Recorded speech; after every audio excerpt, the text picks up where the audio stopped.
Good morning. If you've got your New Testaments, be opening up to 1 Corinthians chapter 11. 1 Corinthians chapter 11 is where we'll be taking our Bible study from this morning. I've asked Brother Joe to open us up with a word of prayer, and then after that we'll begin our study.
Amen. Well, at the very outset, I want to say this. The study of 1 Corinthians 11, 2 through 16 is truly limitless. But we have a period of 40 minutes, and our task this morning is to study the entirety of chapter 11, not just the first 15 verses. So as such, we will not be able to acknowledge and to discuss every single entity of an argument and the topic that deals with the covering that is being discussed here in this section. But my objective is not to be argumentative. My objective is to remain loving and not dogmatic, because I understand the diverse opinions and the diverse understandings of this passage. Again, we would want to operate under the observation that we are not to be contentious toward one another, but rather as loving as we can in trying to understand the deep dive that we may take at moments into this section. So let me say that at the very outset. So when we look at 1 Corinthians chapter 11, immediately in our minds, we know the context of this chapter. It really is dealing with two different abuses that is occurring there in the church in Corinth. The abuse of the role of women in the church in the first section, and the abuse of the Lord's Supper, which occurs in the second section of this chapter. So that is the goal, that is the orientation of what we're going to be looking at this morning. Well, in verse 2, Paul says, "Now I praise you because you remember me in everything and hold firmly to the traditions just as I delivered them to you." Well, what are the traditions in 1 Corinthians 11 and at verse 2?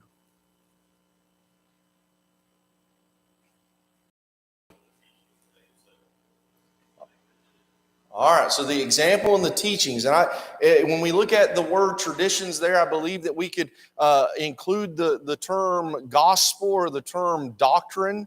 The practice of the teachings of the early church are what is being demonstrated by the church in Corinth. Now, verse 2 is set in contrast to verse 17.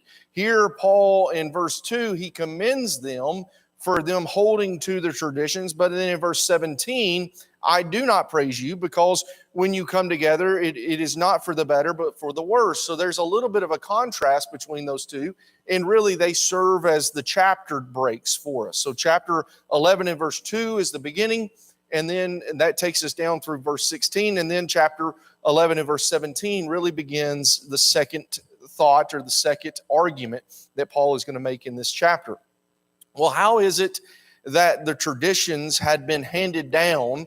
They had been taught. So 2 Timothy 2 and verse 2, when Paul said there to his young son in the faith that you have heard from me in the presence of many witnesses, entrust these to faithful men who will also be able to teach others also. So that's how the gospel, that's how the doctrine and traditions are handed down. Now, of course, we have the written word, but still yet there are things in which these things are handed down. They are taught to each successive generation.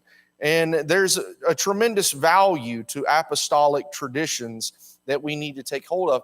And think about it this way.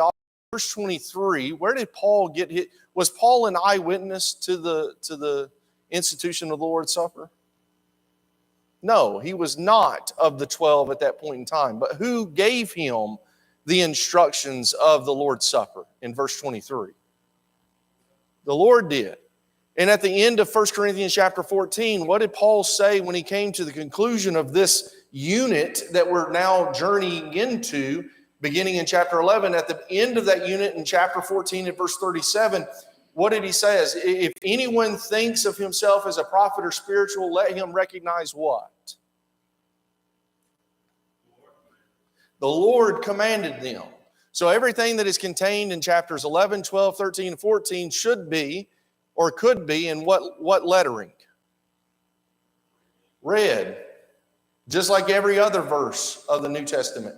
And really the entirety of the Bible, because Jesus is the Word. So here we have the establishment of the two sections and the traditions that Paul is commending them. And now he's going to talk about some specific things that he needs to address. Why does Paul emphasize head in chapter 11 and verse 3? What is he indicating?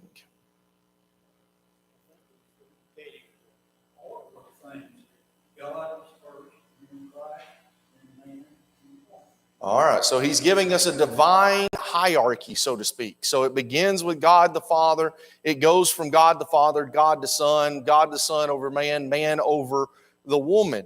And Brother Frank said that it represents authority, in which I believe that also is. I don't believe that Paul's necessarily talking about head in the sense of the physical head of a man. Now, we do understand that Jesus is the head over what? The church. And when we read Ephesians chapter 1 and we read that Jesus is the head over the church, what does that mean to us? He has all authority. He has all and say so in the ways in which the church is to operate itself. When you think about God the Father, this is not something that should be new to the Corinthians, but you go all the way back to chapter 3 and verse 23, and you belong to Christ, and Christ belongs to God. So Jesus himself recognized it, and Paul recognizes that. In 1 Corinthians 15 and verse 28, when all things are subjected to him, Christ then will hand the kingdom back over to who? The Father. So again, Jesus is recognizing the role of submissiveness that he has to the Father. Now, at the same time, are Jesus and God the Father both God? Yes. But there are distinct roles that both of these play, and Jesus, of course, taking the role of the Son, submits himself to the Father. When we think about man being over a woman, now, how many of you are reading from the ESV this morning? Anybody reading from the ESV? Anybody have an ESV via technology in a phone or anything like that? All right, so Miss Rhonda, if you don't mind, open up to chapter 11, and I want y'all to hear what the ESV says in chapter 11 and verse 3 particularly, because there's a difference between that translation in English versus pretty much all other translations in English. Yes, ma'am.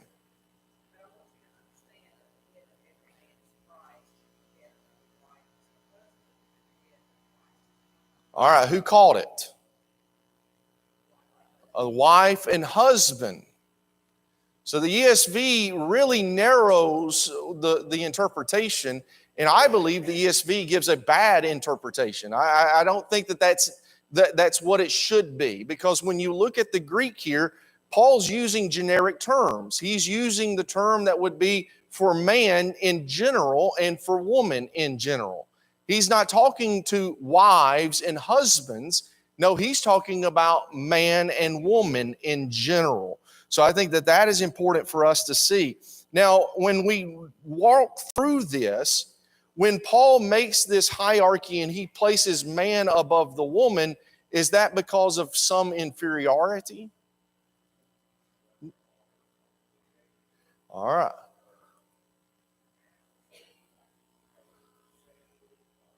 Well, just the order of creation. We can stop there. The order of creation. Man was created first. That's Paul's first argument in 1 Timothy 2.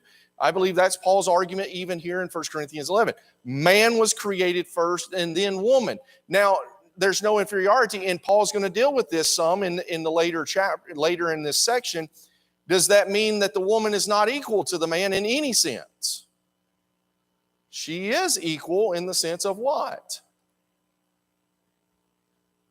Well, not that necessarily. Salvation. So, what's happening in Corinth that this issue has come up? What's happening?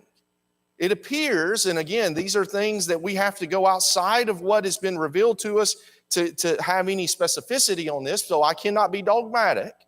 But what it appears to have been in 1 Corinthians chapter 11, beginning at verse 2, what appears to have been the context here is you have women being saved by the gospel, women hearing verses, or at least the idea of Galatians 3 and verse 28, where Paul said what? In Galatians 3 and verse 28, there is neither male nor female, for you are all one in Christ Jesus. And as such, when the woman heard that, she just said, well, that means that we're just, there is no more role. There is no more hierarchy. We're all equal. We're all the same in Christ. And what does Paul have to battle with here in 1 Corinthians 11? All right, there's a misconception. There is a misunderstanding. Yes, you have been saved. Yes, in the grace in the gospel, you are equal in that terms, but yet there is still a hierarchy and a specific role in which women are to play and men are to play also.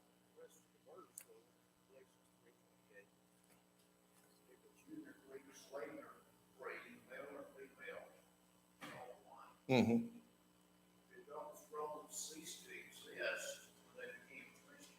Mm-hmm.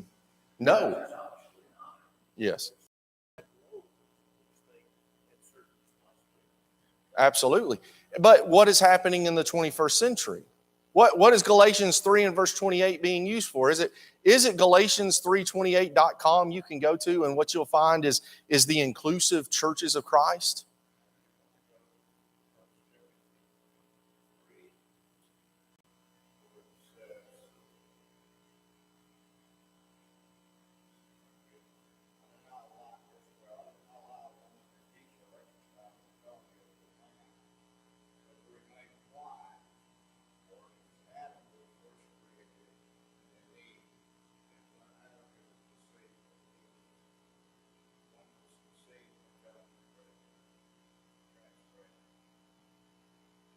First Timothy 2 and verse 15 beginning is where Brother Mann just read.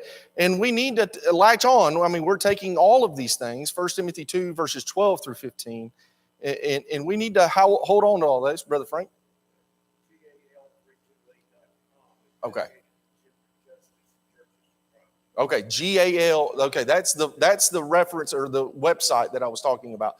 And it's the gender inclusiveness that these are churches of Christ that accepted that women have a role to play as pastors, preachers, teachers, and all of those other things. They're taking Galatians 3 and verse 28 and they're running with it to promote feminism in the 21st century, I believe. And I believe the same thing that they were doing then is what possibly is happening at the time that Paul's having to deal with this in 1 Corinthians 11. All right, so referring to verse 3 in the headship, why is it wrong for a man to pray or to pray with his head covered? Yes, sir. Yes, sir. As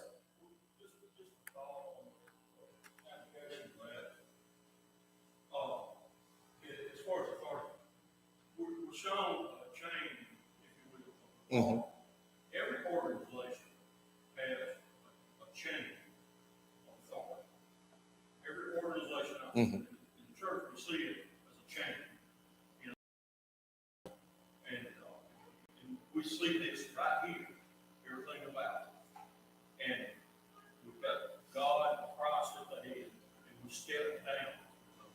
Mm-hmm. And you go out here, Jesse was a deviant, and he knows about chain of authority. We look at government, we see the chain of authority in government. Any organization out there, Frank, within the school system, Mm-hmm. we see a chain of authority in all walks of life. We see it, even in teachers, in the schools, so on and so forth. Every walk of life we see this.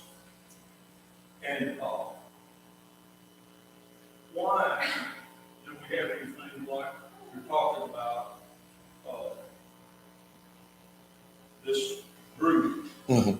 What was Galatians 3:28, yes, sir. 3:28?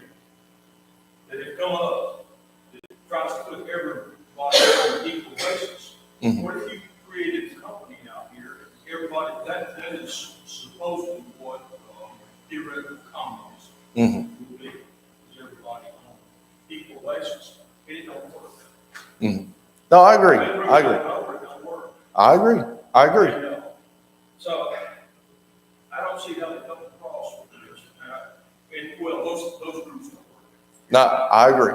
I agree. Brother Man. I notice you have a slide between pray and prophesy. And the American Standard has pray or prophesy. I'm just putting those together. That's the slash. Instead of saying pray or and or, the slash is representing pray and or prophesy. That's the only reason for the slash there. It just cuts down the word count for me. Mm-hmm. If you're praying or if you're prophesying. Well, and I agree that Pray silent. Or is that what you do? yes, yes.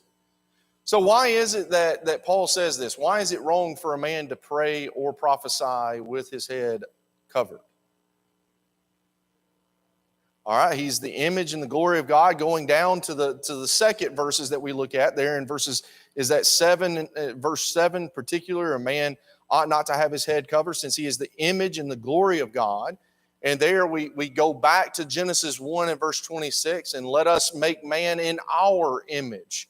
And in verse 27, God created man in his own image. In the image of God, he created them. So the idea, all right, what else do we see there in the context or in these verses? He dishonors or disgraces the head. And of course, the head of man is Christ. So it dishonors the man. When you think about 1 Timothy 2 and verse 8, what did Paul instruct the men to do? Therefore, I want men in every place to do what? To pray by wrath and dissension. So again, one of the things that we're dealing with too here in 1 Corinthians 11 is that we're dealing with the worship, the assembled brethren that are coming together and worshiping together. All right. Now, so there we have, he disgraces or shames his head, and then he has been created in the image of God. Well, the reversal of that, and referencing back, why was it wrong for a woman to pray or prophesy with her head uncovered? I'm sorry? Dishonors her head. All right. So again, what is the problem here in Corinth?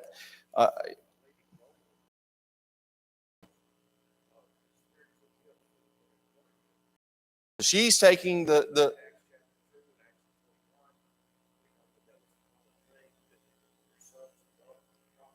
mm-hmm.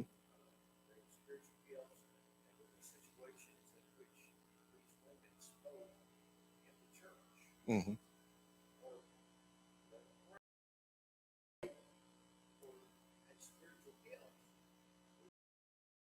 All right.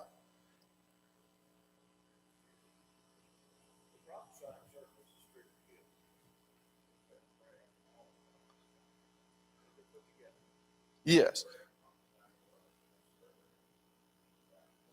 Well, we're again, I think that what we're seeing here is we're going to have the opinion that 1 Corinthians 11 is going to be tied to spiritual gifts. Spiritual gifts have been fulfilled, 1 Corinthians 13, verses 8 through 10.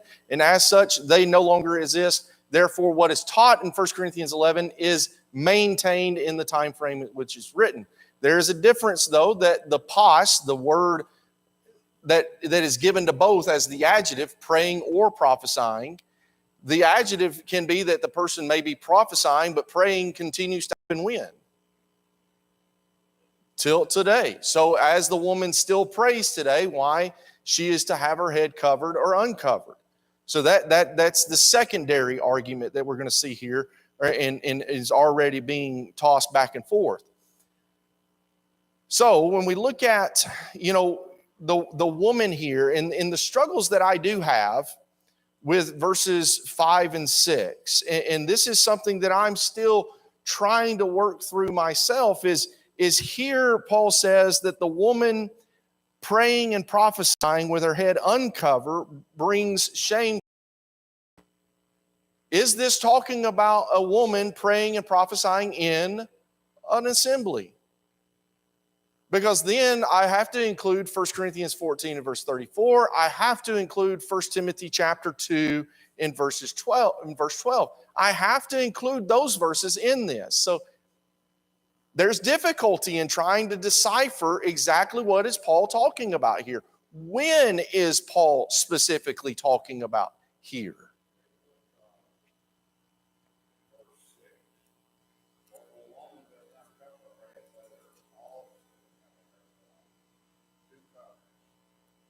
And I absolutely, yes, absolutely. The hair is not the covering that Paul's talking about here. This is an artificial, this is an additional veil, some type of an additional covering. I do not believe that verses 13 through 15 give the covering of verses 5 and 6 at all. I believe Paul's talking about something in nature in verses 13 through 15 that not necessarily transcend, or that is the same that he's talking about in verses 5 and 6. He hasn't brought up his assembly, yes. But the implication is that we're talking about the assembly. If you carry this all the way through the unit into chapter 14. So I don't know exactly what to do with that, brethren. I've read enough, or I've not read enough. I can read more. But again, that's where reading is endless. And trying to grapple with all of these things and all of the ins and outs, this may be something that we just do not fully understand. And when we look at the end of verse 6 primarily, the contrast that Paul gives there, that a woman who prays with her head uncovered, it would be as if she shaved her head. Well, what Old Testament or New Testament law prohibits a woman from shaving her head? That's the only, and that's not a law. What? The Nazarite vow. Nazarite vow. That's a vow, that's not a law. That's a person willing to choose. So I think the understanding of verse 6 even plays into the attitude of, is this something that is for all? Or is this something that is connected to a custom, a practice that was only found or in and around Corinth? I think understanding that's going to deal. Yes, sir. What? In verse 5, how many heads? But every woman who has her head, that's hers. Her head, that's the man, would it not?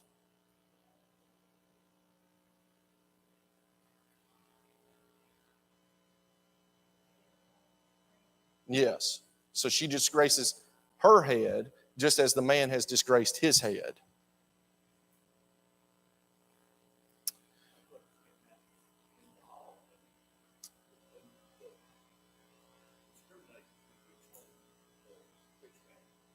Well, I think it is. In this context, it would be all women and all men. Yes.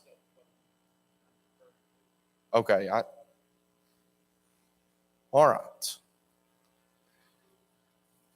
When we look at, and I just included verses 13 through 15 here because it just kind of fit better, the discussion of hair and its proper or its natural length. I think, again, verse 13, judge for yourselves. Is it proper for a woman to pray to God with her head?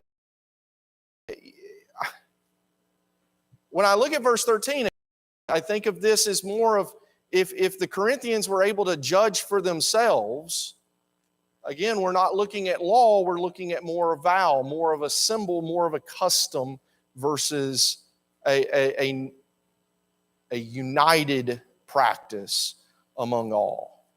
Any other thoughts, questions on number 4?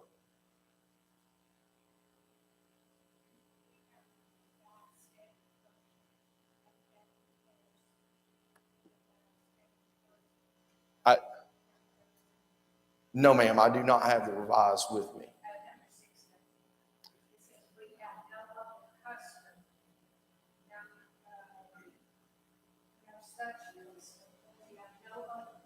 Mm-hmm.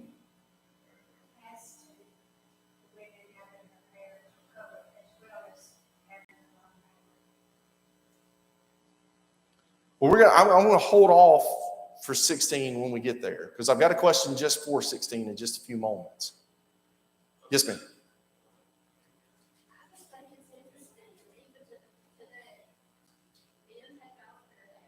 Mm-hmm.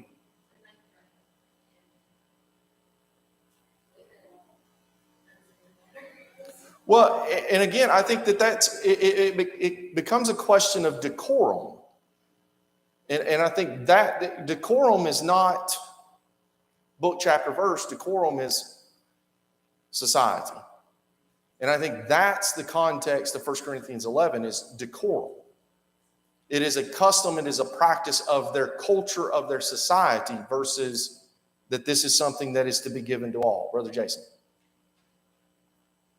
It's also boiled down to a matter of authority and whether or not you respect your head or your Lord enough to maintain your role. Mm-hmm.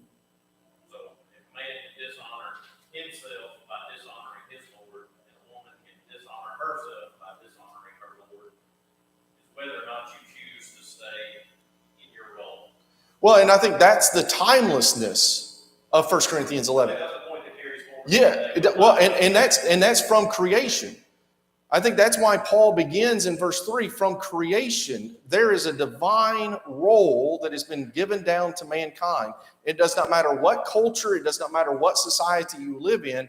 It is God, Jesus, man, woman. That is, I believe, timeless.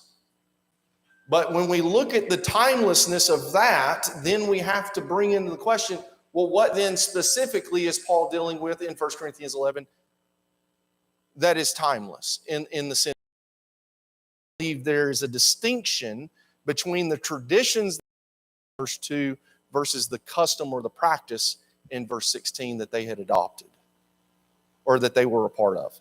We're going to have to move. We've got to move. Again, this may be something that we're going to have a special study on another day, another time, because we've got to make it through at least some of the Lord's Supper. What is the main points of Paul's discussion about men and women and their origins? Again, just as woman came from man, man now comes from woman. So I think that there's an equality there that Paul is now, that is also timeless through the gospel, that just as once woman came from man, now man comes from woman. In verse 10, why are the angels even pointed out in verse 10?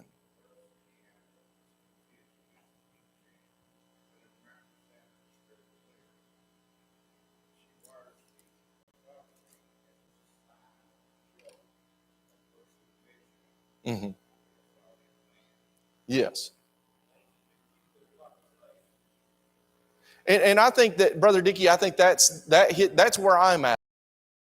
Is why does Paul bring the angels into the context? It's just like when Paul brought the angels into the context in 1 Corinthians chapter 6. Do you not know that we will judge the angels? Why does he bring angels into the context often? In 1 Corinthians 6, it's because we will judge them by our lives. When they fail from their proper domain, we judge them when we live differently than when we live faithfully. Our faithful lives judge that. And I think the same there with 1 Corinthians 11 and verse 10.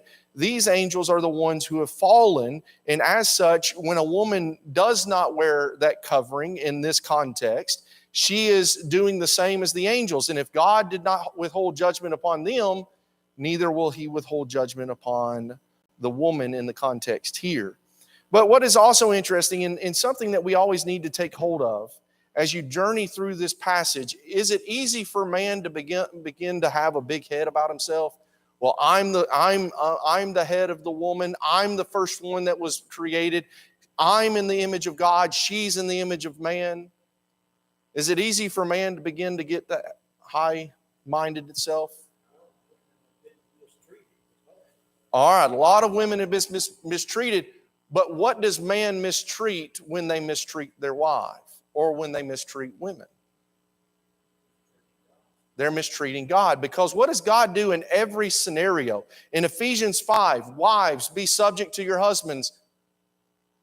Is the husbands just exempt? No. Husbands, love your wives. What in Colossians 3, wives, submit to your husbands. Husbands, do what? Verse 19, you love your wives and do not be bitter toward them. In 1 Peter chapter 3, wives, be subject to your husbands. Verse 7, husbands, you what? You treat them as the weaker vessel. You treat them as one who is submitted to you, because if you don't, your prayers will be hindered.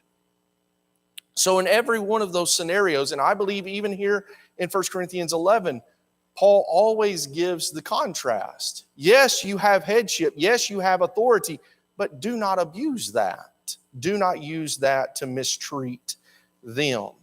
And then finally, verse 16, what is the custom, practice that is under consideration in 1 Corinthians 11 and verse 16?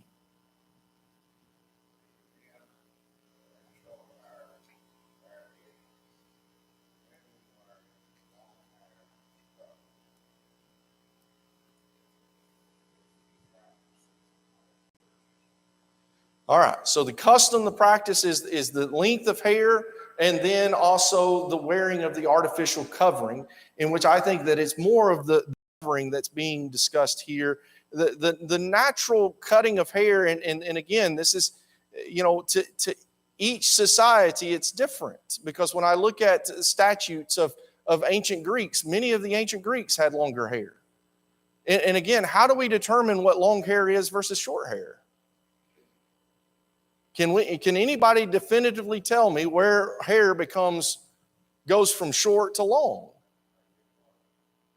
No, I don't. I'm not going to trust a barber for eternity. I think that's the correct answer there, Brother Jason. That is subjective. To go from short to long, that's going to be the personal opinion. I can't definitively say. I believe by any. I don't think that verse 14 is. Yeah, I think, but again, that's going to be from my perspective. Well, again, when I look at verse 16, and I'm stacking the deck for myself because I'm the teacher, I guess. Brethren, I told you at the outset, there's multiple opinions. You look around and you see that there's multiple opinions. You see those who view 1 Corinthians 11 differently than you do. How do we come to the end of it? How do we fellowship with one another? We don't be contentious. So at the end, I believe you very well understand my perspective on this passage. You may disagree with my perspective. You are my friend. Let us discuss it further. But for this morning, we must move. Yes, Brother David.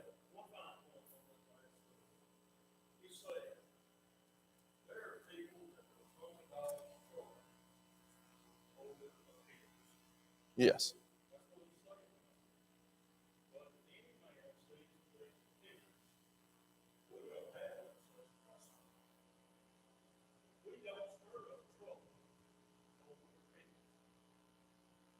I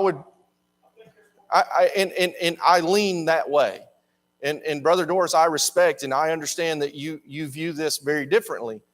But I do believe that there is a difference there in the way that I read verse 16 very differently than others.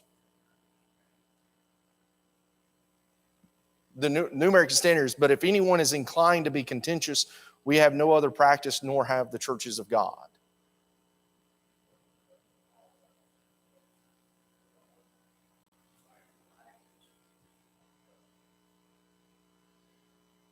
All right.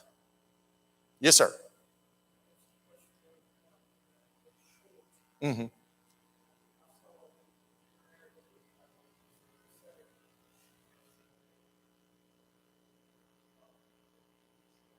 Yes.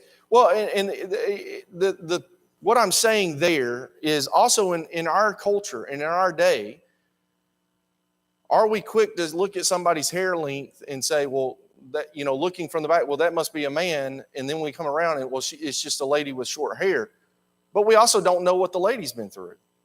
We also don't know, has the lady gone through chemo?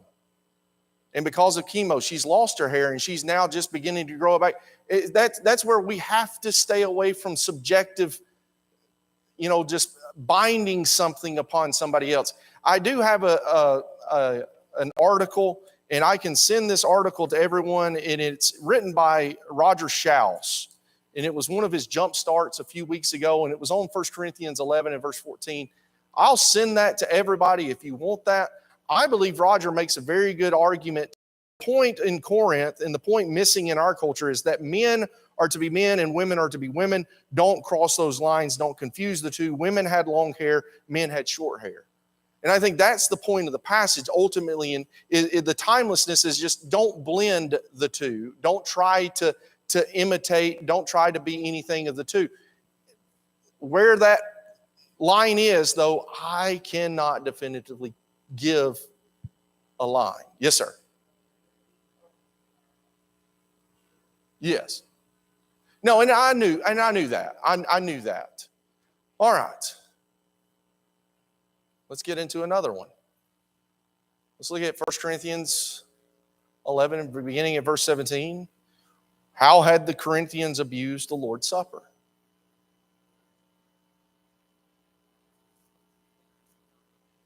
All right. Making the common meal. And I believe there's two things that we should see in verses 17 through 22. I think there's two things that's happening here that has become an abuse of the Lord's Supper. The first is, and I believe Paul emphasizes this in verse 22 and again in verse 34, they had made the Lord's Supper into a common meal, where it was just something that was, something that would, a buffet line, as many of the house church movements have made it, where you have a buffet line where you go down through there and you're sharing in this love feast with one another. But right there in the middle of the line, you would have the bread and the vine, and you would partake of those two either just individually, and then you would go sit down and you would continue having your feast. That's the way in which it has been interpreted by some that even have broke away from the church. I don't believe that the Lord's Supper is to be a common meal at all. And if it was, then why does Paul say in verse 22 and in verse 34, do you not have houses? There's a distinction made between having a house versus being assembled as the church of God, being assembled as a body of the Lord. So that's the first thing. The second in these verses 17 through 22, is what appears to have been another abuse. Not only had they made it a common meal, but they had been doing what? All right, they're not sharing. Well, who's the one that would be without? The ones that have not are going to be the poor. The ones that are continuing to have to work, they're the ones that are showing up later than the others. Because can the rich dictate their timetable? They absolutely can. If the rich want to take a day off, the rich can take a day off because they're rich. But can the poor determine their timetable? Because often the poor were also what? Slaves, servants. Yeah, and that's what this leads to, is this is causing schisms. This is causing division. The word there, schism or division, is the same word Paul used back in 1 Corinthians 1 and verse 10. And here, the Lord's Supper should be the easiest way for the congregation in Corinth to be what? To have communion. 1 Corinthians 10. That fellowship, that unity together. But they had turned the Lord's Supper into what? A way in which to further divide themselves amongst one another. Well, when we think about verses 23 through 26, verses that we're very familiar with, discuss the Lord's Supper. When are we to partake of the Lord's Supper? All right, every first day of the week. When else? When the church has come together. I think that's the emphasis. We see it in verse 20, verse 22, verse 18, 20, 22, and 33.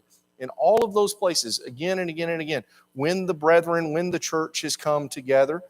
And then when we think about the church coming together, well, how should we partake of the Lord's Supper? And that's going to be more in the next question, so let's just wait there. What are we to partake of? Unleavened bread and the fruit of the vine. And then where should we partake of it? And I guess this is more of going back to the, when the church has come together. Any other thoughts there?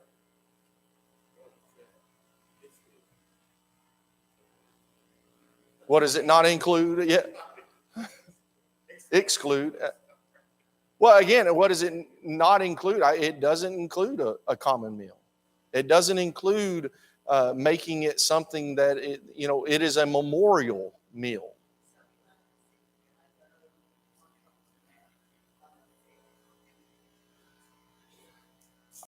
Dilemma with some of those things.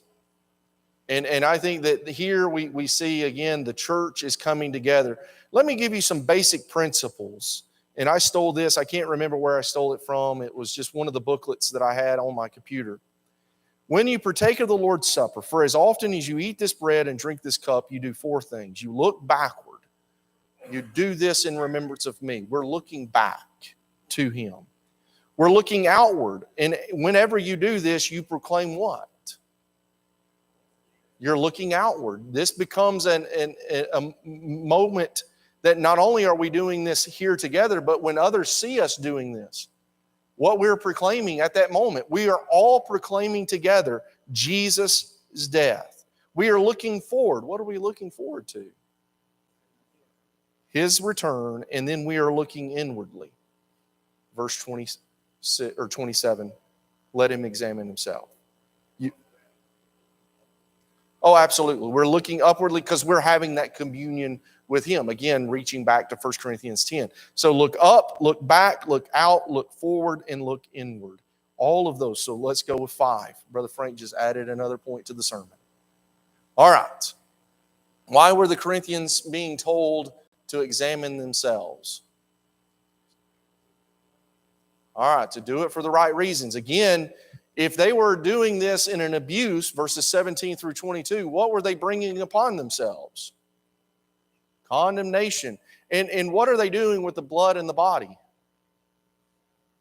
They're just casting it. They're insulting it. It's a common thing. And you think about when man treats God common, what happens? When Uzzah reached out to touch the ark, what happened? He treated common what was holy. Now, does that include, when you go into the next verses, what does Paul mean when he talks about those who are weak and sick and a number sleep? Are individuals literally, physically sick and physically dying from their abuse of the... What is Paul talking about? What does he mean when he says this?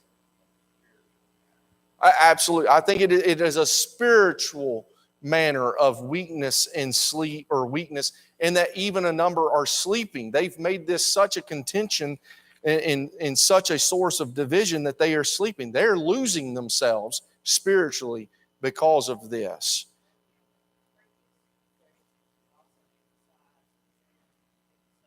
Yes. Yeah, well, that's where it is an action of the congregation that is done collectively, but it is also an action that is done individually. That I have to look in myself and examine myself, and I'm not to examine anyone else. Why should we be leery of having closed communion? Who practices closed communion? Do y'all understand what I'm talking about? We're judging the other person. Well, number one largest Christian faith in the world does that. They have closed communion. You have to be a Catholic to partake of their communion. So there's something there. Explain the phrase, wait for one another. I think this is dead. Yes.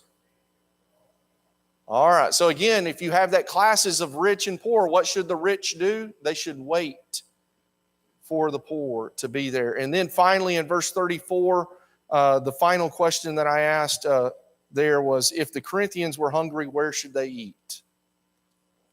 At home. Listen to what John Calvin wrote on this. He said, we know for what exercises a church should assemble: to hear doctrine, to pour forth prayers, to sing hymns to God, to observe the sacraments, to make confession of their faith, to engage in pious observances and to exercises of piety. If anything else is done there, it is out of place. Everyone has his own house appointed him for eating and drinking, and hence that is an unseemly thing in a sacred assembly. John Calvin wrote that hundreds of years ago. And isn't it interesting that his observation on this text would stand in absolute contradiction to the way in which it is applied in the 21st century? I appreciate so much your comments and questions. Thank you so much for allowing me to get through that chapter. Now we look at chapters 12 and 13 next week.